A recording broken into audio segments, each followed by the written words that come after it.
anak itu pasti mengungkapkannya dengan cara menangis begitu. Jadi secara saya ini sudah 7 tahun bekerja di daycare teman-teman. Sebelum jadi guru, saya 5 tahun itu bekerja di daycare. Dari akhir-akhirnya saya menjadi kepala ruangan atau room leader di suatu daycare.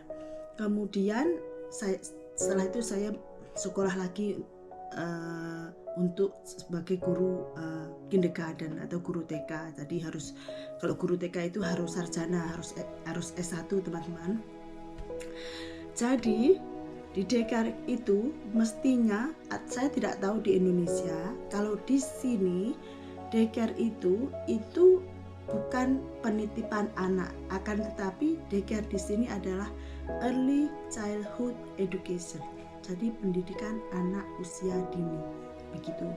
Jadi di sini di Australia itu harus ada framework dan standar.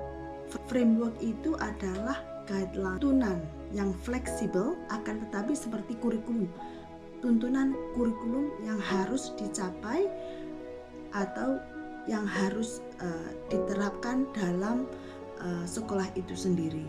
Tapi itu fleksibel begitu. Dan standar itu adalah policy atau undang-undang atau standar harus dipatuhi. Itu yang membuat itu pemerintah harus membuat. Akan tetapi di sini misalnya nutrisi itu pemerintah yang atur. Harus ada buah-buahan, harus ada nasi, harus ada seperti itu. Nutrisi pun di sini pemerintah yang atur begitu teman-teman. Jadi di sini setiap anak di sini jarang yang nangis, itu sebenarnya jarang. Sebelum mereka menangis setiap 2 jam popok diganti. Setiap 2 jam. Kemudian setiap 2 jam itu mereka dikasih makan. Setiap 2 jam begitu. Dan anak sini itu di daycare itu karena rasionya guru 1 umur 6 bulan sampai dengan 3 tahun itu sampai di bawah 3 tahun itu 1 guru untuk 4 anak. Jadi rata-rata anak sini kalau mereka sudah bisa pegang itu bisa diusahakan mereka makan sendiri. Jadi mereka sambil dibantu, mereka sambil makan sendiri begitu teman-teman. Dan cara memegang anak pun itu ada aturannya di sini teman-teman. Menurut standar di sini tidak boleh seperti ini, tidak boleh seperti ini, dipegang sini nggak boleh, dipegang sini kan harus seperti ini. Atau mari diulungkan tangannya, anaknya tangannya begini, ya. Jadi harus ada aturannya bagaimana kita memegang anak. Akan tetapi bagaimana kita berbicara dengan anak pun itu harus ada. Kita harus satu level begitu teman-teman. Secara anak itu kan kecil di bawah begitu ya teman-teman ya. Kalau melihat kita kan harus begini, tidak bisa yang mereka lihat itu bisa kentol kita itu ya. Di sini itu anak itu mempunyai kehormatan sama seperti kita begitu.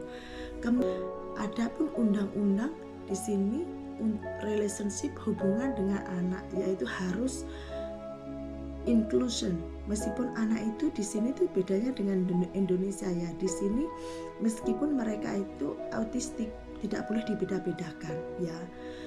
Kemudian kalau anak itu belum mengerti, kita itu harus menggunakan poster begitu. Misalnya poster tentang makan, waktunya makan begitu. Mungkin ada lagi tentang insiden. Kenapa insiden sampai seperti itu mereka tidak tahu gitu, dalam artian sudah berhari-hari begitu. Kalau di sini, kalau saya setelah anak itu drop ke sekolah itu saya screening, saya di kamar mandi, saya lihat itu ada tidak bercak, ada tidak scratch, atau ada tidak itu memar seperti itu. Kalau ada, saya menemukan, saya akan panggil bos saya akan panggil kolega saya untuk melihat bahwa ini terjadi di rumah, ya. Saya ambil foto sebagai bukti untuk memproteksi diri saya sendiri, begitu. Karena kadang-kadang anak itu terjadi memar atau merah-merah badannya itu dari rumah. Itu bisa saja mereka tidak menyadari atau mereka menuduh kita sebagai yang pengasuhnya itu sendiri. Jadi sebelum masuk kita itu sudah screening. Kalau kita menemukan sesuatu itu kita tulis insiden intake namanya. Ya, kalau ada sesuatu, terjadi sesuatu sesedikit apapun, kita harus mengutarakan dengan orang tua.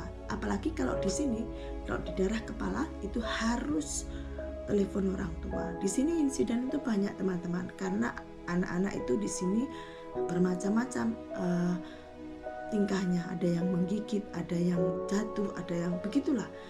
Kebanyakan di sini tuh anak-anak yang belum bisa ngomong itu gigit, begitu teman-teman. Jadi ya semoga saja ini menjadi pelajaran buat kita semua ya teman-teman ya. Semoga ibu-ibu semua tidak salah untuk memilih daycare. Semoga ini adalah pelajaran semua bagi pengasuh anak usia dini, bahwasanya memang ini adalah pekerjaan yang tidak gampang. Bagaimana kita itu mendengar anak semuanya nangis berhari-hari, sehari-hari seperti itu. It's okay, gak apa-apa. Toh kalau kita balikin lagi ya, kerjaan kita itu untuk menjaga mereka dan membuat mereka senang. That's it. Kalau semaksimal mungkin kita sudah tidak bisa, ya sudah, nggak apa-apa. Kita harus kasih tahu orang tua, anaknya seperti ini, mungkin mereka perlu bantuan lain. Selama yang sudah ada di sini sudah kita lakukan dan anak masih menangis, that's it, nothing else you can do. Tidak ada lagi yang bisa kamu lakukan.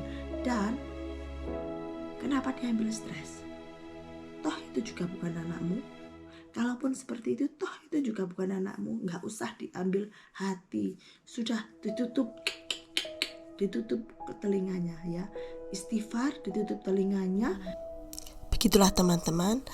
Terima kasih sudah menonton. Semoga saja bermanfaat dan menghibur.